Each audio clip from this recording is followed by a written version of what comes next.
আসসালামু আলাইকুম, আমি আরিফ খান ওসমানী। আপনাদেরকে মূলত যে বিষয়টা আজকে দেখিয়ে দিব সেটা হচ্ছে খুবই বেসিক একটা ব্যাপার। সেটা হচ্ছে আমরা এন্ট্রি নেওয়ার পরে কিভাবে এসএলটিপি প্রপার পজিশনে সেট আপ করবো। আমি আপনাদেরকে এই বিষয়টা একটু ক্লিয়ার করে দিই, তো সবাই সঙ্গে থাকুন। তো প্রথমে এন্ট্রি নেওয়ার জন্য আমাদেরকে যে বিষয়গুলো আমাদেরকে ফলো করতে হবে সেটা হচ্ছে মার্কেটের ট্রেন্ডটা কোন দিকে আছে। তো আমি একটা ট্রেন্ড লাইন ড্র করলাম, সেটা হচ্ছে মূলত একটি আপ ট্রেন্ড।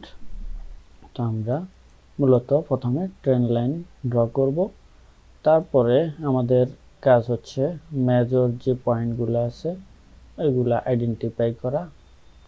এটা একটা মেজর পয়েন্ট, এটা অনেক এই জায়গাটা কোনো সময় রেসিস্ট্যান্ট জোন হিসেবে কাজ করে আসছে, আবার এটা অনেক সময় সাপোর্ট জোন হিসেবে, এটাও একটা রেসিস্ট্যান্ট জোন হিসেবে কাজ করছে, এখানে এসে সাপোর্ট জোন হিসেবে কাজ করছে, দেন এখানে এসে আবার সাপোর্ট জোন হিসেবে কাজ করছে। তো এই যে ট্রেন্ড লাইন পাশাপাশি সাপোর্ট রেসিস্ট্যান্ট হিসেবে কাজ করতে করতে এটা একটা কিন্তু স্ট্রং পজিশন ক্রিয়েট করছে। তো এই পজিশন থেকে আমরা চাইলে কিন্তু একটা আপ ট্রেন্ডের সাথে থেকে একটা ট্রেড নিতে পারতাম। তাহলে আমরা এখান থেকে একটা ট্রেড যদি এন্ট্রি নিতাম, তাহলে আমরা যদি এখান থেকে একটা ট্রেড এন্ট্রি নিই, ধরেন আমরা এখান থেকে একটা ট্রেড এন্ট্রি নিলাম, তাহলে এন্ট্রি নিলে আমাদের এসএলটা কোথায় হবে? এসএলটা হবে ট্রেন্ড লাইন এবং সাপোর্ট জোনটার নিচে। সাপোর্ট জোনটার নিচে হবে আমাদের এন্ট্রি পয়েন্ট এসএলটা। তো আমাদের রিস্ক রিওয়ার্ড ন্যূনতম 1:2 বা 3-4 যতই হোক, মানে 1:2 ন্যূনতম আমাদের 1:2 হবে। মানে হচ্ছে আমি যদি $1 লস করি আমার প্রফিট হতে হবে $2, আর $2 যদি লস করি তাহলে আমাদের প্রফিট হতে হবে $4, এভাবে আর কি। অথবা আমি যদি $2 প্রফিট করি, আমার লস করি, তাহলে আমার প্রফিট হতে হবে $6। 1:3 হলে 2 6, আর 1:2 হলে 2 4, এভাবে হতে হবে আর কি। তো তাহলে আমাদেরকে এসএলটা হবে আমাদের যে সাপোর্ট জোন, এটা হচ্ছে সাপোর্ট জোন এবং ট্রেন্ড লাইন এগুলোর নিচে, এটা হচ্ছে প্রপার আপনার এসএল পয়েন্ট। তো আমি একটু টেক্সট আকারে লিখে দিচ্ছি। এসএল মিন স্টপ লস, এসএল মানে হচ্ছে স্টপ লস। তো আমাদের স্টপ লসটা কোথায় হবে? আমাদের স্টপ লসটা হবে এই জায়গায়, আমাদের এই জোনটার নিচে। তাহলে আমরা স্টপ লসটা সেট করব 1.0004180, এই জায়গায় 1.04180, এটা হচ্ছে আমাদের এসএল। তো আমরা এসএলটা এখানে সেট করে দিলাম। এসএলটা আমাদের যেহেতু এটা একটা বাই ট্রেড, সো এসএল হবে নিচে, বাই ট্রেডের ক্ষেত্রে এসএল হবে নিচে। তো আমি এখানে এটাও লিখে দিই, অনেকে আবার ভুল করতে পারে। তো এটা মূলত একটা বাই ট্রেড। টিপি টেক প্রফিটটা হবে আমাদের কোথায়? টেক প্রফিটটা হবে আমাদের যে প্রিভিয়াস হাই পয়েন্টটা আছে, আমরা ওইখানে আমাদের টিপিটা সেট করব এই পজিশনে। তাহলে 1:2 প্লাস, মানে প্রায় 1:2 আড়াই এরকম হয় আর কি, 2 প্লাস থাকে। তো আমরা 1:2 মেথডে যদি টিপিটা সেট করি, তাহলে আমাদের টিপিটা হবে টিপি হবে আমাদের এই যে পয়েন্টটা আছে, আমরা এই পয়েন্টে আমাদের টিপিটা সেট করব 1.55 1.05822, এটা হচ্ছে আমাদের টিপি। তাহলে আমাদের এসএলটা এখানে, টিপিটা হবে উপরে। বাই ট্রেডের ক্ষেত্রে এসএল হয় নিচে আর টিপি হয় উপরে। তো এভাবে আমরা মূলত একটা আপনার ট্রেড ওপেন করলে এসএল এবং টিপি সেট করতে পারি। তাহলে আমাদের যদি $1 লস হয়, $2 আমরা প্রফিটে থাকবো।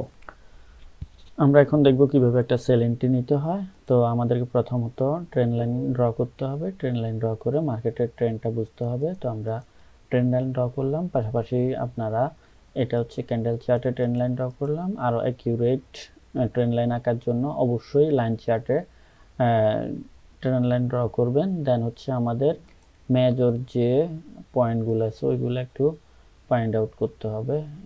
এটা হচ্ছে একটা মেজর পয়েন্ট, এটা হচ্ছে বাটন পয়েন্ট, মার্কেটের লোয়ার পয়েন্টও বলা যায়। আর বর্তমান মার্কেটটা যেখানে আছে এই পয়েন্টটাও একটা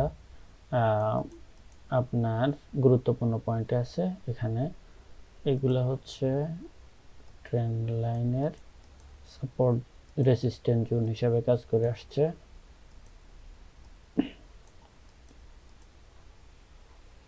আর পাশাপাশি এগুলো রেসিস্ট্যান্ট হিসেবে কাজ করছে। তো আমরা এখান থেকে যদি একটা সেল এন্ট্রি খুঁজি, তো মার্কেটটা যদি এই পজিশনটা, এই যে ট্রেন্ডটা আছে এটাকে ব্রেক করে মার্কেটটা এখান থেকে যদি নতুন করে ক্যান্ডেল তৈরি হয়, হয়ে যদি এভাবে আপস হয়, দেন এটাকে রিটেস্ট করে, দেন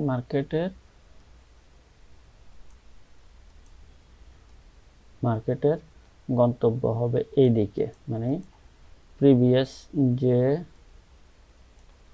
হাইয়েস্ট পজিশনটা আছে এটা, এই যে পজিশনটা আছে মার্কেট এদিকে চলে আসবে। যদি এটা ব্রেক করে এরকম প্যাটার্ন তৈরি হয় তাহলে আমাদের লক্ষ্য হবে আমরা এখান থেকে বাই এন্ট্রি নিব। তো আমরা বাই এন্ট্রি এখান থেকে দেখতেছি না, আমরা আপাতত এখান থেকে একটা সেল এন্ট্রি যদি নিই তাহলে আমাদের মার্কেটটা কি আচরণ করবে আমরা সেটা একটু দেখি।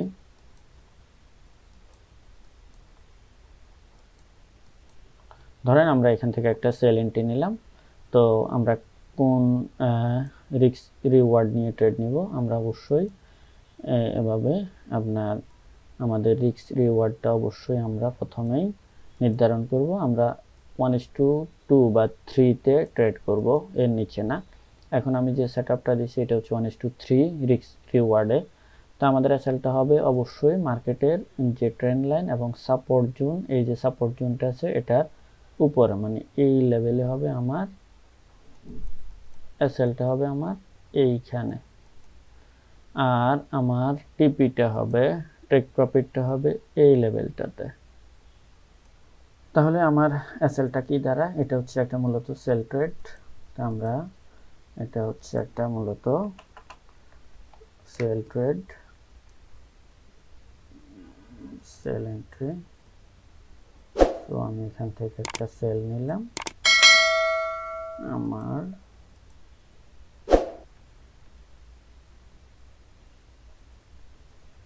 সেল ট্রেডে এসএল হয় উপরে, আমি যদি এসএল দিই তাহলে আমার এসএল হবে এই যে প্রাইসটাতে, এই যে প্রাইসটাতে। তাহলে এই প্রাইসটা 167 আমরা দিতে পারি, 167.486 এটা হচ্ছে আমার এসএল। আমি এসএলটা দিব উপরে, হ্যাঁ এটা হচ্ছে আমার এসএল। আমি তাহলে টিপিটা কোথায় সেট করব, সেল ট্রেডের ক্ষেত্রে টিপি হয় নিচে, টিপি হবে 165.04024 এটা হচ্ছে আমার টিপি।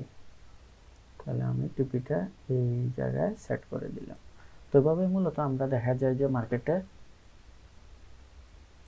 এসএল এবং টিপি দিয়ে মানে মার্কেটের ট্রেন্ডের সাথে থেকে এভাবে ট্রেড করতে পারি। আর যদি আমরা এখান থেকে মার্কেটটা ব্রেকআউট করে তখন আমরা কিন্তু বাই ট্রেড খুঁজবো। তো আমি আপাতত আপনাদেরকে দেখানোর জন্য একটা এন্ট্রি নিয়ে দেখালাম। এটা যে অ্যাকুরেট অ্যানালাইসিস করে এন্ট্রি ওই রকম না, জাস্ট মানে সেল ট্রেড নিলে আমরা সেলগুলো কোথায় সেট করব এটা দেখানোর জন্যই এরকম একটা এন্ট্রি নিয়ে আপনাদেরকে দেখালাম আর কি। তো অবশ্যই আপনারা ট্রেড করার ক্ষেত্রে অবশ্যই মানি ম্যানেজমেন্টটা করবেন। মানি ম্যানেজমেন্ট যদি ঠিক না থাকে আপনি 1:2 বা 1:3 যে ইয়াতেই করেন না কেন, আপনি দেখা যায় যে অনেক সময় লস করার প্রবণতা থাকে, বিকজ আপনার তখন সেন্টিমেন্টটা ঠিক থাকবে না। তো এই জন্য চেষ্টা করবেন যে মানে লট সাইজ মানি ম্যানেজমেন্টটা অবশ্যই নিয়ন্ত্রণে রাখার জন্য।